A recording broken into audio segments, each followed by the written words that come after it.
ये यात्रा है मिशन के तरफ भी जा रही है और इस परिवर्तन यात्रा को भी परिवर्तन करने का काम कर रही है, क्योंकि जो इसका उद्देश्य है वो महिलाओं का राष्ट्रीय स्तर पे स्वतंत्र स्वावलंबी और स्वायत्त संगठन राष्ट्रव्यापी बनाए बगैर महिलाओं की समस्या का समाधान नहीं है। तो अगर जो जब महिलाओं का संगठन बनेगा तो हमारा आंदोलन की पूर्ति होएगी और हमारे मिशन का काम आगे बढ़ता चला जाएगा। और जो दूसरा मुद्दा हम लोगों का परिवर्तन यात्रा में केंद्र सरकार द्वारा ओबीसी की जाति आधारित जनगणना न करना ओबीसी के विरोध में एक बहुत बड़ा षड्यंत्र और धोखा है और एक गंभीर चिंतन है, वाकई में है ओबीसी के लिए, क्योंकि वो 52% है और सोचने का विषय है। पिछड़ा वर्ग का वोट इस्तेमाल करते हैं और उसके बाद से भेज दिया जाता है। हम बात करते हैं कि ये जो सरकार है महिला विरोधी सरकार है, लेकिन यही सरकार है जो हमेशा एक स्लोगन देती है बेटी बचाओ बेटी पढ़ाओ। आप कैसे कर सकते हैं? ये सब बचाने की बात करें, पढ़ाने की बात करें और आप उसको विरोधी बता दें। देखिए, ये कहते तो हैं कि बेटी बचाओ और बेटी पढ़ाओ, लेकिन ये लोग ये नहीं कहते हैं कि बेटी किससे बचानी है। और अगर जो हमारी बेटी बच जाती है तो कौन सा स्कूल और कौन सा कॉलेज में पढ़ने जाएगी ये हमको पता नहीं होती है। इनका स्लोगन में दिल्ली आसमान का फर्क है। ये कहते कुछ और है और करते कुछ और है। तो 2 करोड़ नौकरी हर साल देने वाले थे, आपके और हमारे सबके खाते में 15 लाख रुपया आने वाले थे। हम इंतजार कर रहे थे। हम 4 फैमिली है, इतने 15, 30, 60 लाख रुपया आते मेरे घर में, तो मुझे क्या ज़रूरी पड़ी इधर उधर जागृति करने के लिए। हमारे पास साधन संसाधन हो तो घर बैठे भी हम कर सकते हैं। तो ये झूठी सरकार है और गरीबों को शोषण करने वाली सरकार है और देश को बर्बाद करने वाली सरकार है। जिस दिन लोग अपने हक अधिकार को जानेंगे, इस सरकार को हमेशा हमेशा के लिए उखाड़ फेंक देंगे पूरे भारत देश से, कभी इनकी एंट्री नहीं होने देंगे। और उसके लिए हम अपने परिवार को छोड़ के, अपने राज्यों को छोड़ के, समाज को छोड़ के, आपके बिहार राज्य में आज महीनों दिन से पूरे हो जाएंगे हम लोगों को। हम घूम रहे हैं, 24 घंटा काम कर रहे हैं और जितना ज़्यादा से ज़्यादा हम मिशन का या अपने महिलाओं को बताएंगे कि हमारा हक अधिकार क्या है, कब हमको लड़ना है, कहाँ खड़ा होना है, कैसे लड़ाई करना है। जिस दिन हमारी भारत की 50% महिलाओं के अंदर घुस जाएगा, उस दिन किसी को, आप जैसे भाइयों को घूम घूम के बाइट लेने की या बताने की ज़रूरत नहीं है। हम अपनी लड़ाई खुद अपने आप जीत लेंगे। क्योंकि जो मीडिया है, अगर जो वो सच्ची खबर फैलाने लगे तो हम लोगों को यात्रा निकालने की ज़रूरत नहीं है। हम देख रहे हैं बिहार की स्थिति क्या है। देश को आज़ाद हुए 75 साल हो गया, लेकिन आज भी महिलाएं पूरे भारत देश में अपने को असुरक्षित महसूस करती हैं। कोई महिला 2 बजे 1 बजे रात को अकेले घर से नहीं जा सकती। हम लोग भी नहीं जा सकते। बेशक हम समाज में घूम रहे, समाज का काम कर रहे, बहुजन मुक्ति पार्टी के प्रदेश अध्यक्ष मदद कर रहे हैं ना हम लोगों को।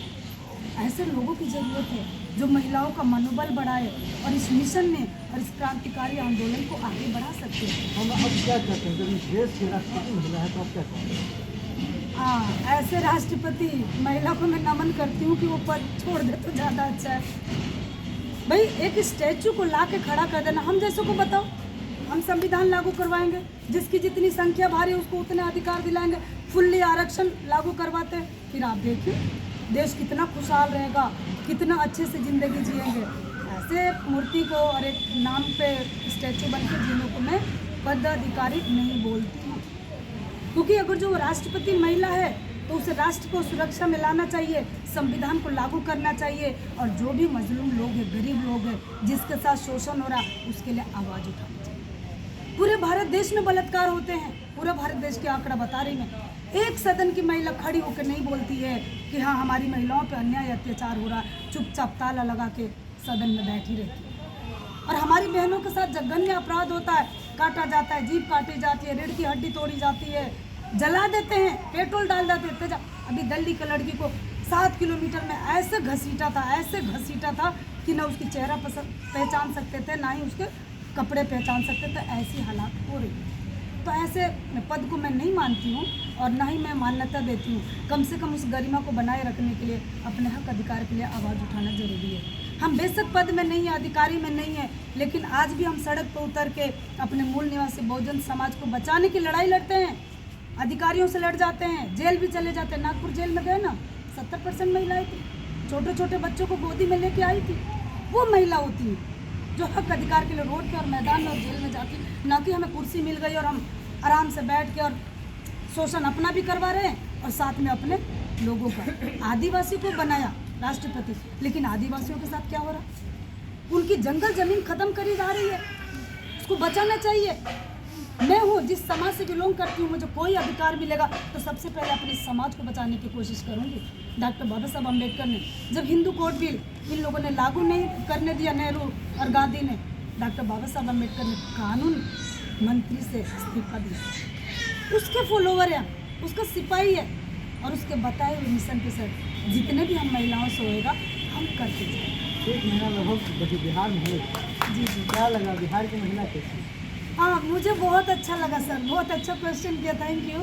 मैं कई राज्यों में घूम के आई हूँ, लेकिन बिहार की एक्टिविटीज़ मुझे मेरे दिल को छू गई, ये तो रियल है। और यहाँ की महिलाओं में और पुरुषों में बहुत जुनून है। जैसे ये लोग हे दृष्टि से बोलते थे दिल्ली वल्ली में अपमानित शब्द, लेकिन मैं रियल जीवन जी के मुझे लगा कि सबसे बढ़िया पूरे भारत देश में मुझे बिहार अच्छा लगा। और ये क्रांति जो होएगी, मैं आपको बता के जा रही, जब भी क्रांति होएगी, आंदोलन होगा, शुरुआत इस बिहार की धरती से ही होएगी।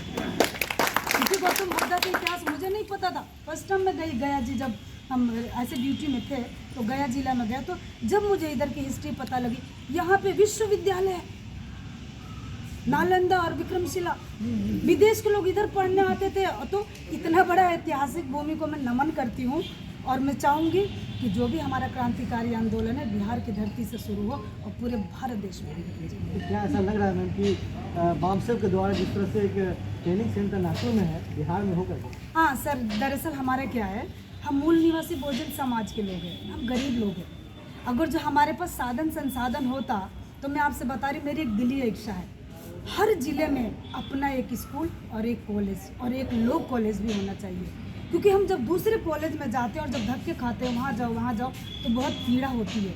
अगर जो आप लोगों की ऐसी प्यार मोहब्बत और हमारे साथ व्यवहार रहा तो हर ज़िले में इस चीज़ का ट्रेनिंग सेंटर सब चीज़ के लिए करा जाएगा। और हमारे बच्चों के एजुकेशन के लिए मोहम्मद मिश्राम ने नागपुर में बोल दिया था, जब हिमाचलपुर में थे हम लोग, तो उन्होंने कह दिया था कि अपने बच्चों के लिए ट्रेनिंग सेंटर और जो इंग्लिश और साइंस का जो मैथ का होता है सब्जेक्ट, उसके लिए एक्स्ट्रा क्लास भी चलाने के लिए ज़मीन उमीन दे दिया आप जैसे लोगों ने, और उस पर कार्यक्रम शुरू करके और आगे कार्रवाई होएगी बाकी।